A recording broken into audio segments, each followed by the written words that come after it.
Hey guys, I'm gonna do a new thing called, this new video is gonna be called Only Slipknot Fans Will Understand, and I am a big fan of Slipknot, and I got into them about 3 months ago. They're my new favorite band. They're so amazing, so understood, I guess you could say.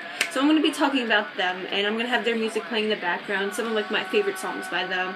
They're also some of the most popular. No, I'm not mainstream. Okay, there's always that one person when you're showing them the music where they always just say, How do you even understand what they're saying? I mean, they're just screaming. That's not even music. How do you understand them? the answer to that question is look up their goddamn lyrics. That may not sound harsh, but it's true. You just gotta listen to it repeatedly and repeatedly over and over again, and then what you do is you look up the lyrics if you still don't know, and you realize they're actually deep and meaningful.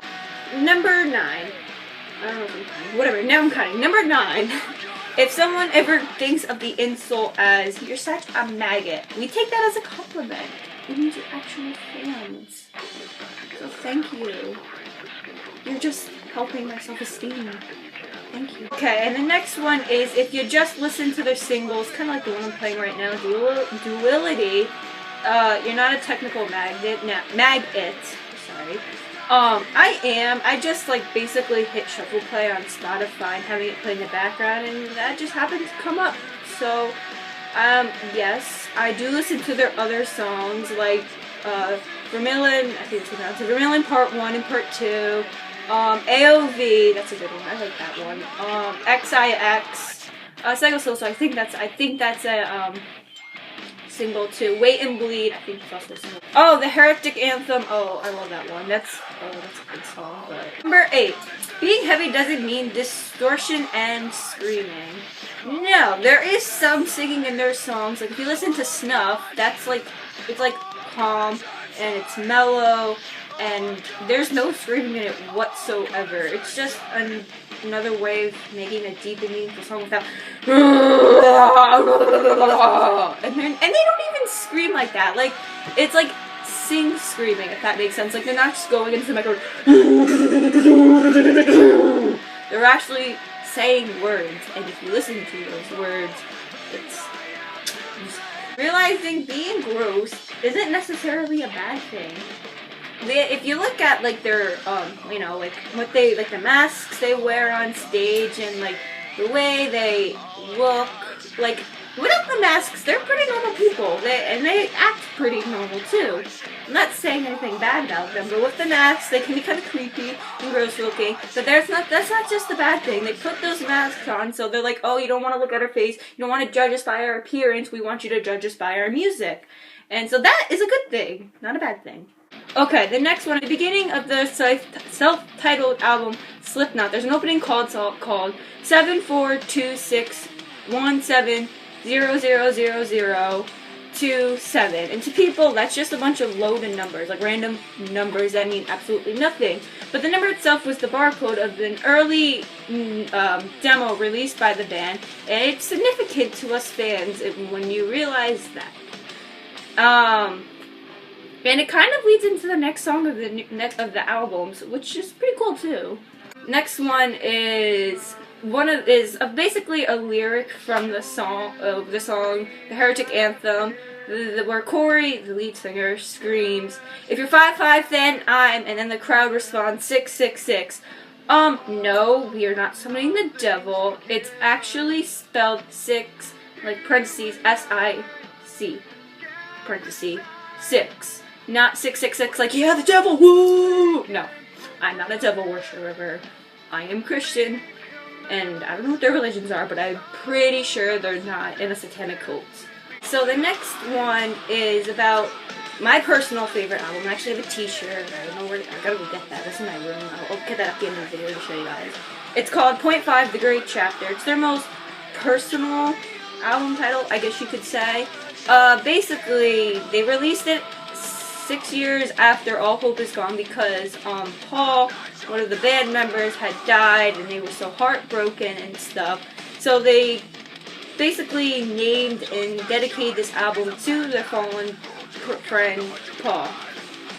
One of the last things is putting up with people that call Slipknot fake metal is a daily thing we have to take on. Yes, I know there are bands heavier than Slipknot. I've been trying to find them, but they're all older, and I kind of want something more modern. You know, I'm a teenager in modern civilization. Anyway, so there's a lot of fans of underground metal genres such as death thrash or black metal, and when they see these guys with like these masks, they think, oh, they're only considered heavy metal because of their creepy masks that make them look like they're an insane asylum. No. Like, and some people will think, and then there'll be people who think Slipknot can't get any heavier. Like, if I show a friend one of their songs, they would be like, oh my god, what is this? Oh my god, this will give me nightmares. Like, how can you listen to this? Like, this is actually terrible. Like, oh my gosh. Like, I'm gonna be scared. Like, I'm gonna go back and listen to my Justin Bieber, okay? Yes, that has happened once. I showed my song to this friend, Julie. Like, the no everyone goes, I push my fingers into my eyes. Yeah, that one. Yeah, she literally said, this is the kind of music that gives me nightmares. And I looked at her and I went, good for you. The final one is, there is no limit on who can be a maggot. A maggot is used to describe the fans, and it is made very clear across the world that it doesn't matter religion, race, or gender, or size and shape, because none of these categories even matter to the band members or the fans. Not fans, they're known to be very different. They listen to extreme music. They go crazy at the concerts and their gigs and stuff. And they cover themselves with body art, and they scream to the band from the concerts, and they do those little, not little, I forgot what they're called, but like where like there's a bunch of people in a circle, and they're like bashing everyone around in the circle. I forgot what those are called. It always slips my mind. And that's why the song Surfing has become basically the band's anthem, and is an absolute fan favorite to us. Because after its release, it was basically a rallying call to the band's fans who don't belong, who don't exist, don't give a shit. 10 things that only Slipknot fans will understand. And only because this was requested that my friend wants me to dedicate this video to her. She is not a Slipknot fan, but she wanted me to mention her. So you're welcome, Caddy. You're welcome. Okay, well, I promised you guys I'd show you my Slipknot shirt, and here it is. This is the album cover of .5 Grade Chapter, and on the back it's one of their, I guess you could say, like, logo, like the double goat head. It's kind of hard to see with this lighting. Hold up, let me try and fix it. Oh, that's better. That brightens things up. It's the double goat head. Like, that one's kind of white, look more like brightish looking than this one, but I feel like you can see that one more. And then on the bottom, it says the grade chapter, the .5, the grade chapter. And I just love this shirt. And I've gotten so many, like, questions, like, what the heck is Slipknot? And, like, what kind of music are they? And even when my friends was like, why do you listen to that kind of music? And so, yeah.